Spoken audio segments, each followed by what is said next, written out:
कलीमुल साहब, जिस तरह से पुरुषोत्तम रुपाला जी ने कहा, वो तो कह रहे हैं कि जो भूल पहले हुई थी मुसलमानों को मुख्य धारा में शामिल कर रहे हैं और आप लोग को तो स्वागत करना चाहिए। बाकी वो कह रहे हैं कि ठीक है, सियासी पार्टी है, अगर हमारे एजेंडे में पहले था तो कभी भी इंप्लीमेंट करें।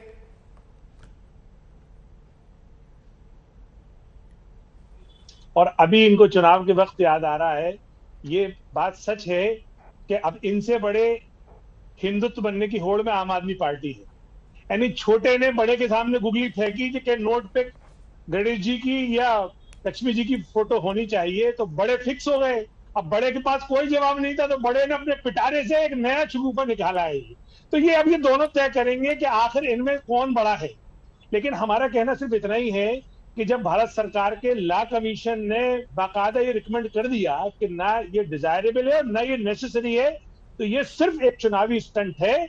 वरना अगर भारत सरकार सीरियस है तो ड्राफ्ट लाए, बताए देश को कि कौन सा वो लाना चाहती है। दूसरी बात, अगर वो डायरेक्टिव प्रिंसिपल के लिए इतनी सीरियस है तो आखिर नशाबंदी पे कानून क्यों नहीं लाती देश में? क्यों राज्य सरकारें अपनी आर्थिक नीति नशे की आमदनी से तय करती हैं? जब कोरोना में सब कुछ बंद था तब भी दिल्ली में शराब की दुकानें खोल दी गई, इसलिए कि सरकार चलती है शराब की आमदनी से। यानी कि आप डायरेक्टिव प्रिंसिपल का एक तरफ तो आप धज्जियां उड़ा रहे हो और दूसरी तरफ आप इसकी बात करते हो यूसीसी की।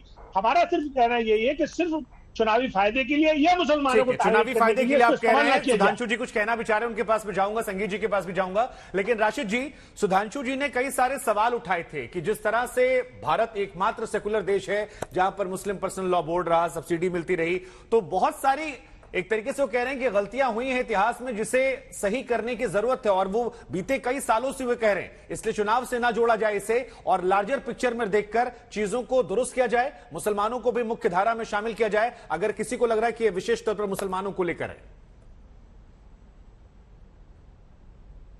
देखिए, मैं सुधांशु जी की बातें सुन रहा था और मुझे बड़ा ताज्जुब हो रहा था।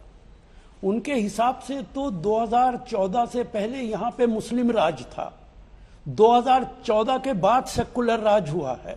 मेरे ख्याल से वो भूल रहे हैं कि मुरारजी देसाई की सरकार में भी बीजेपी शामिल थी, क्या वो मुस्लिम राज था?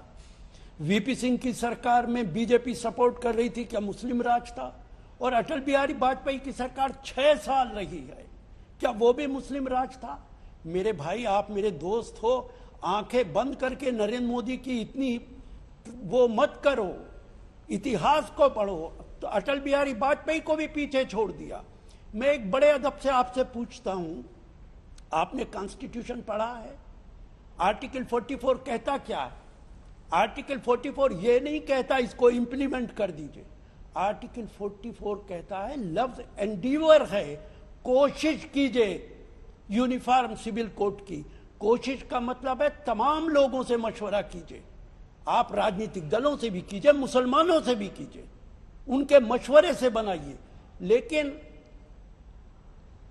डायरेक्टिव प्रिंसिपल्स के अंदर जो 14-15 दूसरे आर्टिकल्स हैं, उसमें कहता है कि सरकार को ये करना चाहिए। राशिद जी, उन किसी आर्टिकल की बात राशिद जी आप कह रहे हैं कोशिश कीजिए, लेकिन जब शाहबानो केस आता है 85 में तो उसे कहा गया कि पर्सनल लॉ में दखल है और उसको देखकर उसे बदल दिया गया। तो कोशिश तो छोड़िए, आप लोग तो बिल्कुल तैयार ही नहीं थे, जीरो टॉलरेंस लग रहा था। देखिए, जब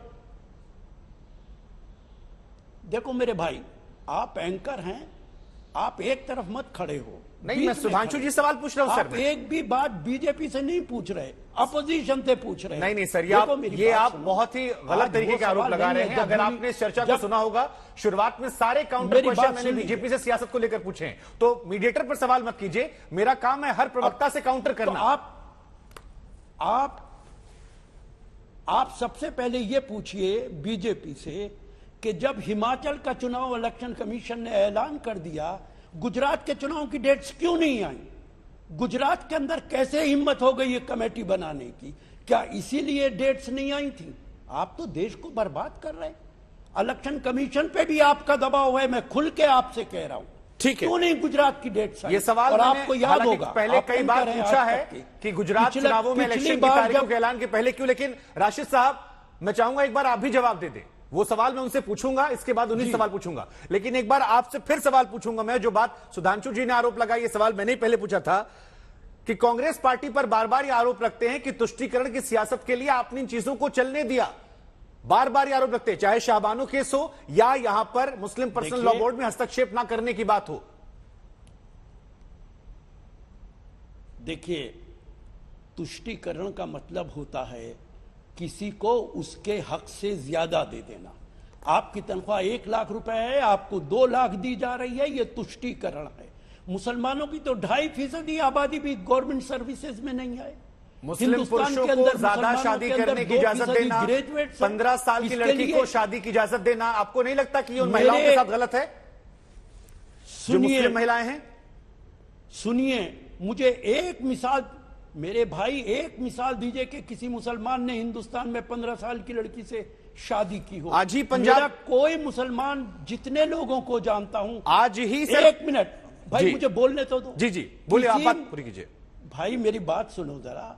मैं जितने मुसलमानों को जानता हूं, किसी की 2 बीवियां नहीं है, और मेरे बहुत सारे हिंदू दोस्त हैं जो मुसलमान हो के 2 शादियां कर रहे हैं, 1-2 नहीं कर रहा है।